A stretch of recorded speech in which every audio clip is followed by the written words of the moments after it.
बिस्मिल्लाहिर्रहमानिर्रहीम अस्सलामु अलैकुम वरहमतुल्लाहि वबरकातुह। My dear respected viewers, you are watching one and only your favorite YouTube channel Aziz UK Vlogs. I'm your host Mohammad Zahid.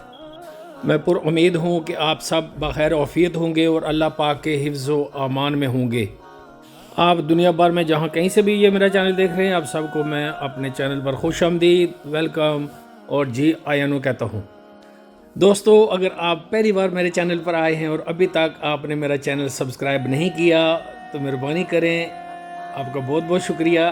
Channel को subscribe कर लें, like कर लें और शेयर कर दें और घंटी का बटन भी दबाना मत भूलिएगा ताकि मेरी हर आने वाली वीडियो का नोटिफिकेशन आप तक बर वक्त पहुँच सके। दोस्तों, पिछले चंद सालों में पोलैंड के वर्क वीज़ा को लेकर बहुत से स्कैम्स हुए 2023 में, 2022 में, और लोग काफ़ी अपने माल से हाथ धो बैठे।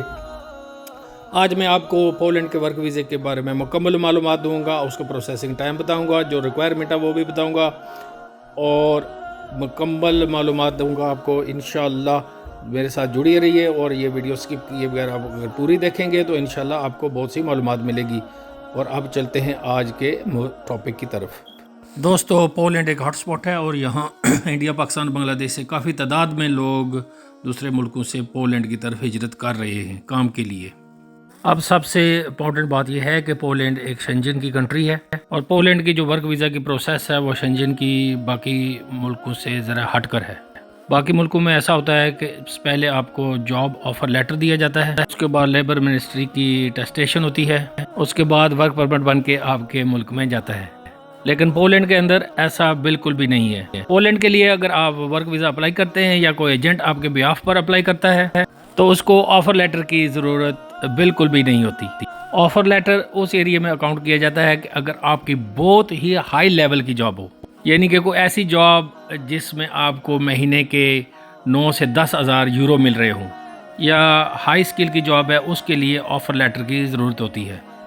और चूँकि हमारे मुल्कों से जो लोग आते हैं वो ज़्यादातर अनस्किल जॉब के लिए आते हैं और जो छोटे जॉब्स होते हैं, वैकेंसीज होती हैं, उसके लिए ऑफ़र लेटर की बिल्कुल भी ज़रूरत नहीं होती। उसके लिए सिंपली जो आपका एम्प्लॉय होगा आपको एक वर्क कॉन्ट्रैक्ट देगा। उस वर्क कॉन्ट्रैक्ट के ऊपर एक स्टैंप लगी होती है फेडरल मिनिस्ट्री की, गवर्नमेंट की, लेबर मार्केट की, कि लेबर मार्केट सेटिस्फाई है, उन्होंने आपको एक्सेप्ट कर लिया है और आप यूरोप के अंदर एलिजिबल हो काम करने के लिए।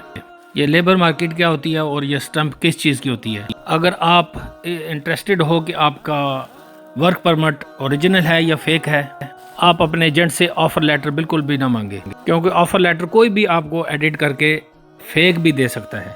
लोग हज़ारों के हिसाब से फेक वर्क परमिट खुद ही प्रिंट करके लोगों को दे रहे हैं और लोगों को, सादा लोगों को लूट रहे हैं। ऑफ़र लेटर के ऊपर आपने नहीं जाना, आपने लेबर मार्केट की जो स्टंप होती है, जो रेड कलर की होती है, ऐसी स्टंप आपके वर्क परमिट के पीछे लगी हुई आपको मिलेगी रेड कलर की।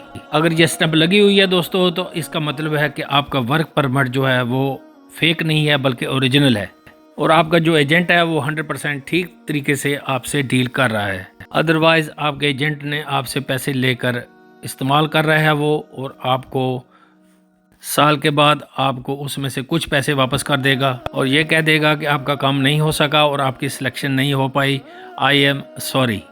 तो जॉब ऑफर लेटर पोलैंड कभी भी इशू नहीं करता। पोलैंड आपको कॉन्ट्रैक्ट देता है जो लेबर मार्केट से टेस्ट हुआ होता है।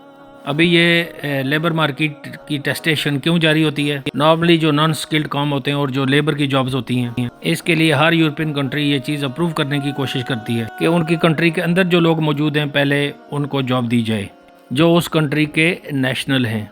उस कंट्री के अपने लोग उस काम के लिए इंटरेस्टेड नहीं हैं और उनको अपने मुल्क के अंदर लेबर फोर्स नहीं मिल रही, तो फिर उसके बाद वो नॉन यूरोपियन कंट्री से लोगों को वर्क परमिट के लिए बुलाते हैं। इस चीज़ को अप्रूव करने के लिए, टेस्टेशन के लिए लेबर मार्केट बाकायदा रिसर्च करती है। उसके बाद वो वर्क कॉन्ट्रैक्ट के पीछे एक रेड कलर का स्टैंप लगाकर उसको अप्रूव करते हैं और वो कॉन्ट्रैक्ट आप इमिग्रेशन में, एम्बेसी में सबमिट करते हैं अपना वीज़ा अप्लाई करने के लिए, और उसी के बेस पर आपको पोलैंड का वर्क परमिट वीज़ा इशू होगा। अब मैं दोस्तों आपको बताता हूँ कि पोलैंड के वर्क परमिट पर एक्चुअल टाइम कितना लगता है। दोस्तों, वर्क परमिट इशू होने में और आपका मुकम्मल प्रोसेस होने में और आपका पोलैंड ट्रैवल करने में जो टोटल वक्त है वो तकरीबन 4 महीने 4 मंथ्स लगते हैं, जिसमें 2 महीने लगते हैं लेबर मार्केट की टेस्टेशन की। 1 महीना आपको दिया जाएगा कि आपने वर्क परमिट अप्लाई करना है एम्बेसी में वीज़े के लिए। दोस्तों जो मैक्सिमम टाइम प्रोसेस है 4 महीनों से ज़्यादा है, बिल्कुल भी नहीं लगता। 4 महीनों में इंशाअल्लाह अज़्ज़ा वजल आपका काम हो जाएगा और आप पोलैंड पहुंच जाएंगे। अगर इससे ज़्यादा वक्त लग रहा है दोस्तों तो आप समझ जाइए कि आपका एजेंट आपसे के साथ फ्रॉड कर रहा है और आपने जितने भी पैसे दिए उसमें से वो 40-50 हज़ार रुपया काट कर बाकी आपको देकर आपका वक्त भी ज़ाया करेगा और फिर आपसे माजरत भी कर लेगा। प्लीज़ ऐसे एजेंट के पास बिल्कुल ना जाइए जिसका रिकॉर्ड ख़राब है। वो लोगों को पैसे लेकर अपने पास रख कर इस्तेमाल करता है पैसे और बाद में माजरत करके थोड़े पैसे उसमें से काट कर प्रोसेसिंग फ़ीस के नाम पर और बाकी आपको वापस दे देता है और आपका काम भी नहीं करता। नाज़रीन, मैं आपको यही मशवरा दूंगा कि आप ख़ुद ही पोलैंड के वर्क वीज़े के लिए अप्लाई करें, किसी एजेंट के पास ना जाएं। अगर आप नहीं कर सकते तो फिर उस एजेंट से आप रब्ता करें जो एजेंट ईमानदार हो, जो ऑनेस्ट हो और जो आपका वक्त भी बर्बाद ना करे और मुनासिब फ़ीस लेकर आपका काम भी कर दे। और पोलैंड का वर्क परमिट जब आपको इशू होकर आ जाता है तो वो 2 तरह का होता है। एक तो होता है वो मैनुअल फॉर्म में और सेकंड वो कि ये आपके लिए इलेक्ट्रॉनिकली स्टैम्प होता है और वो मिलता है आपको प्रॉपर इलेक्ट्रॉनिक फॉर्म के अंदर, उस पर कोड लिखे होते हैं। दोस्तों, आपको जॉब अप्लाई करने के लिए 2 ही चीज़ों की ज़रूरत है। एक आपकी CV और दूसरा आपका कवर लेटर। कवर लेटर में आप डिफ़ाइन करते हैं कि आपका एक्सपीरियंस क्या है और CV में आपके बारे में तमाम तरह मालूमात होती हैं और CV आपने बनानी है यूरोप फॉर्मेट में। आप गूगल पर जाकर सर्च कर सकते हैं कि यूरोप फॉर्मेट CV कैसे बनती है। दोस्तों, पोलैंड में सबसे ज़्यादा इस वक्त आपको बताऊं कि हाई डिमांडेड जॉब्स है वेयर हाउस वर्कर्स की। पोलैंड में बहुत ज़्यादा फैक्ट्रियाँ ओपन होती हैं और उसमें वेयर हाउस वर्कर्स की बहुत हाई डिमांड है। जैसे पैकिंग का काम होता है और लोडर की ज़रूरत है जो सामान उठाकर ट्रक में लोड करते हैं। वेयर हाउस मैनेजर भी आप बन सकते हैं और वेयर हाउस इंचार्ज के लिए भी आप अप्लाई कर सकते हैं। ऑडिटिंग की जॉब के लिए आप अप्लाई कर सकते हैं। इसके अलावा वेल्डिंग की जॉब बहुत ज़्यादा डिमांड है, जो वेल्डिंग जानते हैं, जो वेल्डिंग का काम करते हैं। ये नहीं कि हुनरमंद लोगों की बहुत ज़्यादा पोलैंड में ज़रूरत है। आप किसी किस्म का भी हुनर जानते हैं, आप मैकेनिक हैं, आप शेफ़ हैं, आप किचन का काम जानते हैं, आप ड्राइवर हैं, आपका कंस्ट्रक्शन में आपको कोई तजर्बा है, तो आप पोलैंड में बआसानी जा सकते हैं और जॉब भी हासिल कर सकते हैं। और जब आपको वर्क का कॉन्ट्रैक्ट मिल जाएगा उसके बाद ही आप पोलैंड के एम्बेसी में जाकर अपने तमाम रिक्वायर्ड डॉक्यूमेंट्स सबमिट कर सकते हैं और ये वीज़ा आपको बिल्कुल मुफ्त में मिलेगा। आपका एक पैसा भी खर्च नहीं होगा। अकोमोडेशन भी कंपनी की तरफ से होगी, ट्रांसपोर्ट भी कंपनी की तरफ से होगा और आपका खाने पीने का इंतज़ाम भी कंपनी करती है। और ये सारे बेनिफिट्स उन लोगों को मिलते हैं जो स्किलफुल लोग होते हैं, जो काम करना जानते हैं। काफ़ी लोग कहते हैं कि हम CV भेज रहे हैं और हमें रिस्पांस नहीं आता। रिस्पांस उन लोगों को आएगा जिनकी अच्छी CV होगी। और दोस्तों, CV भी आपने जॉब्स के हिसाब से बनानी है। जिस किस्म की आपने जॉब अप्लाई करनी है उसके रिलेटेड ही आपकी CV होगी तो आपको अच्छा रिस्पांस आएगा, आपको कंपनी की तरफ से जॉब आएगा और आपको इंशाअल्लाह जॉब भी मिल जाएगी।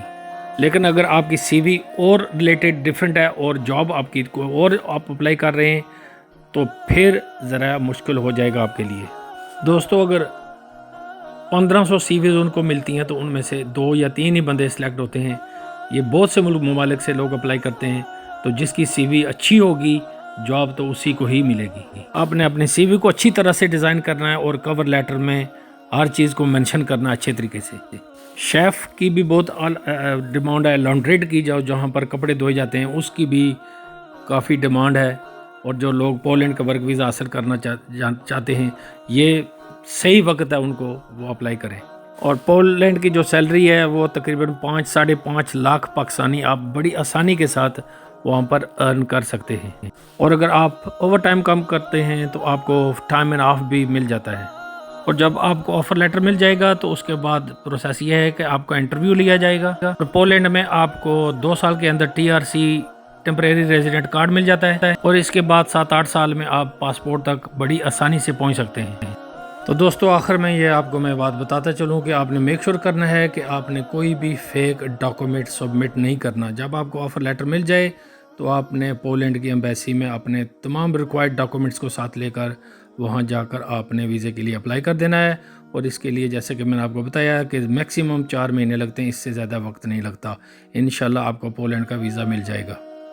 उम्मीद करता हूँ कि आज की वीडियो मेरी आपको अच्छी लगी होगी। अगर अच्छी लगे तो इसको लाइक, सब्सक्राइब और शेयर ज़रूर कर दें। आप अगली वीडियो तक के लिए अपने मेज़बान मोहम्मद जाहिद को दीजिए इजाज़त। अपने और अपने गिरदोनवा के लोगों का खूब खूब ख्याल रखिए गया। फ़ी अमानिल्लाह।